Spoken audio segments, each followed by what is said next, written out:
The story I'm going to tell you this evening is about a journey my wife and I undertook together. It was a medical journey or an emotional journey. My wife, Maura, worked in healthcare all her life. She was my navigator, my minder, and my carer. The name of the story, as said already, is Prostate, Piddling and Passion. Now, I consider myself an ordinary man, even a typical man, because it was my wife nagged me to go and have my annual health check. And as I was going out the door, she shouted after me, "Make sure she takes all your blood." Thought I was going to a vampire. A week later, I got a phone call from the doctor to say my PSA level was high. "What's that?" She said, "About your prostate. You'll have another test." So about 10 days later, I sat in her surgery and she had another test, which was also high on the PSA count.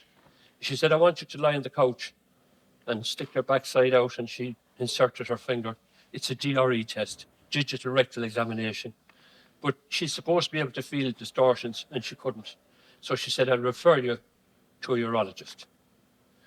I met the urologist, and he said, "Lie on the couch with your bum sticking out." And he inserted his more learned finger, and he could feel no distortions either. He said, "Don't worry about that. We'll make out a road plan for you, a road map." And he said, "Your first visit to hospital, you'll get 3 procedures done on the one day." The first procedure was a urine flow test. The nurse said, "Drink a bottle of water and come into the room when you're ready to pee into the funnel in the corner of the room." So I drank the bottle of water and I said, "Here I am." So she sits at the lap. She said, "Go in the corner." I tried to go and I couldn't go in the corner. A minute, 2 minutes, 3 minutes. My head was getting red and I couldn't go. Maybe because there was a strange lady on the laptop in the room with me. Maybe it was because it was bright, and also maybe it was because I was sober. So I went back out and I drank 6 more bottles of water, and I came in and I delivered a thunder show into the funnel. And then, real calmly and professionally, she said, "Actually, your flow is quite good," pointing at the laptop. Now, I hadn't splashed it. It was the software thing with that. I went into the next room. It was a theatre in the hospital. And I was lying back on the bed. There was a little curtain put up across my belly button. And the urologist and 2 helpful nurses started shoving a camera up through my penis, in through my piddle pipe, until it was inside my bladder. But I have a way of coping with that. I clenched my eyes and I said, "This will be over when it's over." But no, I was invited by the urologist to open my eyes and look at the screen on the left, and you'll see the perfectly healthy lining of your bladder. I'd never seen it before. Have you seen yours? It's amazing. The relief when he took back his camera, I was happy about that. So then I went in for the MRI, and I think you'll all know the tune of the MRI at this stage. You can hum along. Anyway, that was over. I didn't mind that at all. So I was told then to wait for a telephone consultation in a few weeks' time. The urologist would phone, and I liked the idea. Telephone consultation, no driving, no parking, no stress. Sitting at the kitchen table with my own wife and a notepaper and the phone on speakerphone. So he rings up and he says, "MRI results show that there is an area of concern in your prostate. But I do not depend on an MRI. I would prefer that you go now for biopsies." But he says, "As we're on the phone, I want to mention to you stuff that I won't be mentioning the first time down the road. For example," he said, "incontinence and erectile dysfunction." Ooh. Now, men don't like the sound of ED, even when it stands for emptying the dishwasher. But this one is more severe. And there was a bit of a breath intake there. He hung off the phone, and Maura and myself, she always says, "Put plenty of ginger ale in the brandy, or else you'll get throat cancer." So we did add a lot of ginger ale, and we digested what we heard. So on with the show. The next thing was the biopsies. And this is a mouthful for me. Transperineal biopsies I had. Now, transperineal means that they go in through the piece of skin that's between your anus and your scrotum. Sorry, my anus and my scrotum. And the beauty of that is that they get direct hits on the prostate. And she told me helpfully that she was using the MRI as a kind of target. It could have gone in through the anus, but we won't go there. I did get a local anaesthetic, and the doctor and the helpful nurse were working away down there. But the most impressive thing was the nurse that sat by my head distracting me. She talked about golf. I love talking about golf. I told her I won the captain's prize. I played this course, that course. We must have played 17 holes of golf while the others were working on the 18th, I suppose. And that day was over too. And now, as promised by the urologist, it would be a sit-down, face-to-face serious when he would read the biopsy results. So, his phrase area of concern was gone. One word, cancer. You have cancer, he said. And there are 3 options to consider. So, brachytherapy, radiation, or a prostatectomy. And this is where my healthcare wife came in very handy. We had a good long sit down. I thought the meeting would be over in a minute because I like brachytherapy.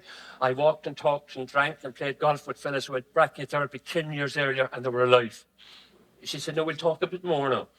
So when we were finished talking, our final answer, well, I say our final answer, was a prostatectomy. So we had to go and meet that surgeon for pre-op. So when we arrived for the pre-op, he looked at me, he says, you're quite a fit-looking man, you'll be fine for the operation. He said, lie on the couch one more time, won't hurt. And he put his extremely learned finger in for the TRE. And then he said, never mind that. He said, take a look at the laptop screen, he said. Your tumour is so close to your urethra, your piddle pipe, that he said, if you had radiation and damage were done, it would be difficult or maybe impossible to repair. And I went, whoa, we're in the right place after all. Well, that's thanks to the wife, I suppose.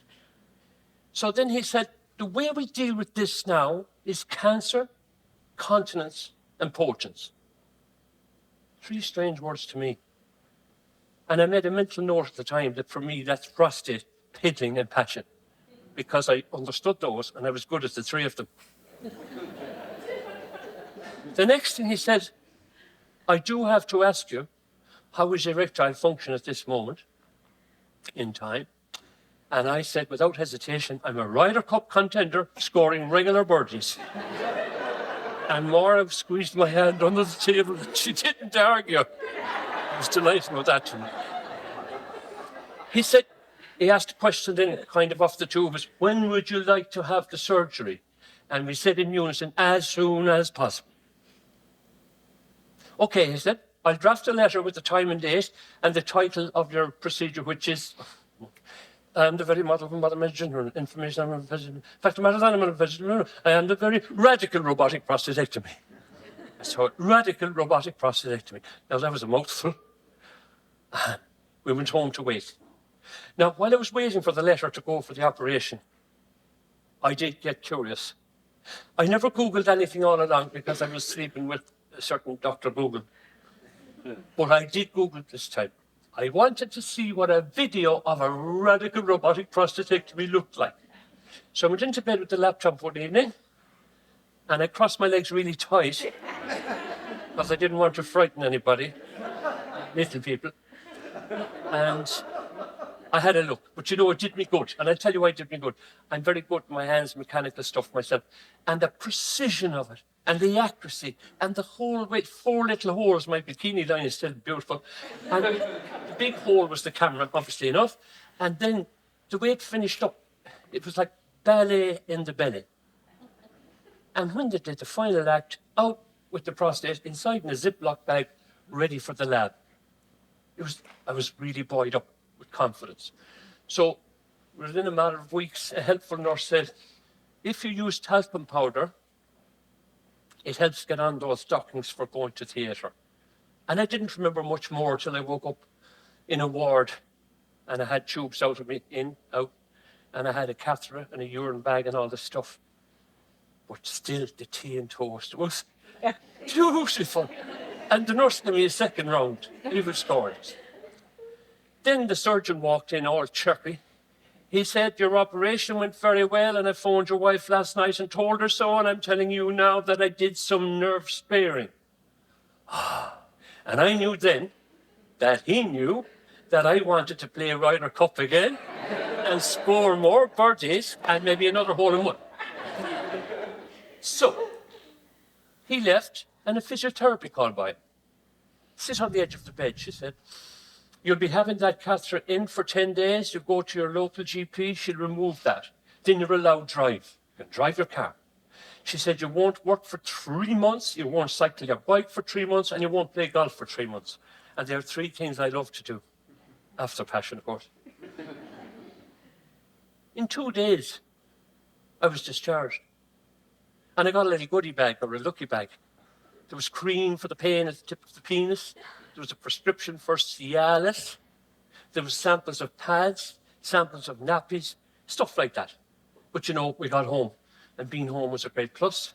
And the days were ticking down. 10, 9, 8, 7. The bag was awkward. It was like doing the hokey pokey, going to bed. You put your left foot in, you put your right foot out. Be careful of the bag or you will splash it all about. But I got the hang of it, and I was just getting the hang of it when the 10 days came, and I went to the GP, and she took out the catheter, and I said, goodbye, my lovely friend.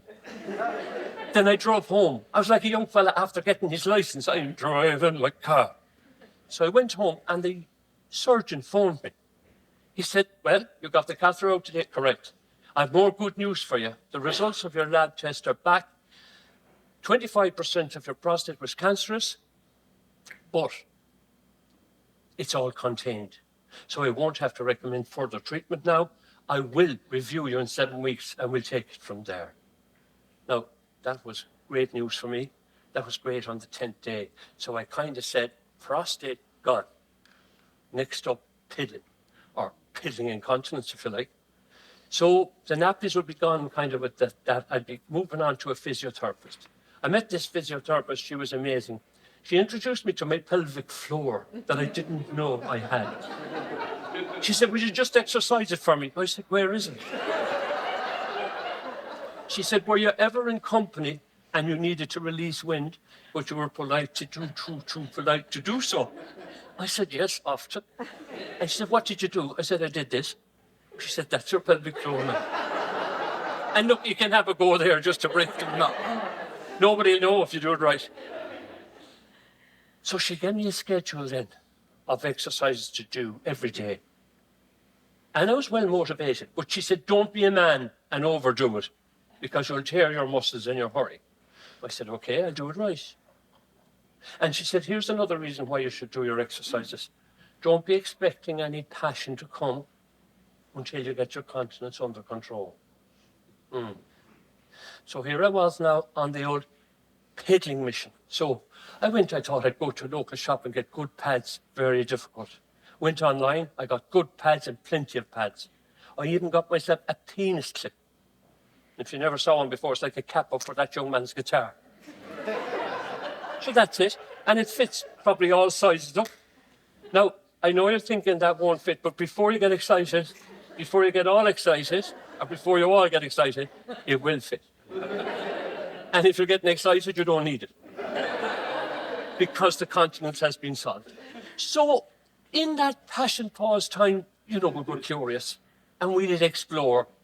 Now, it wasn't a success, as she said. I'm talking about the physio. But we were trying, and there was glimmers of hope there. And I was thinking at the time of an old song, 50 Ways to Leave Your Lover. And I twisted that around a bit, like, sure, there must be 50 ways to love your lover as well. And I think that sentiment sustained us throughout that passion pause. And we used to laugh at the idea because we were like kids in the back of a car on a long journey trying to find out, are we there yet? Are we there yet?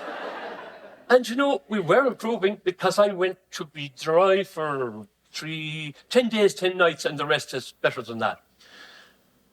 But in all of that time, 26 females helped me on my journey, and 3 men. And I have to really admire women because I lived with a wife and 2 daughters. Plus all the women I know talk about stuff so they can help other women. They know it's out there. Men are different. How are you, Ted? I'm fine. So he won't learn anything, he won't give you any information either. So men need to drop that act and go to the doctor maybe without their wife pushing them. But you think now I'm only talking about that to get away from the passion. Back to the passion. the passion, yes, we were working on it. And I have some cheeky friends. And you see, what were we doing when we were trying before we should be trying? I call that time premature expectation. But there was hope. Next up, my cheeky friends. Any improvement in the old passion there? Anything stirring, they would ask, you know?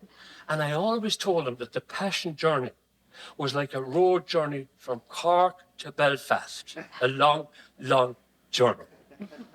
And you know, tonight, I'm happy to tell them and you that with a nudge from Viagra, we've been to Belfast.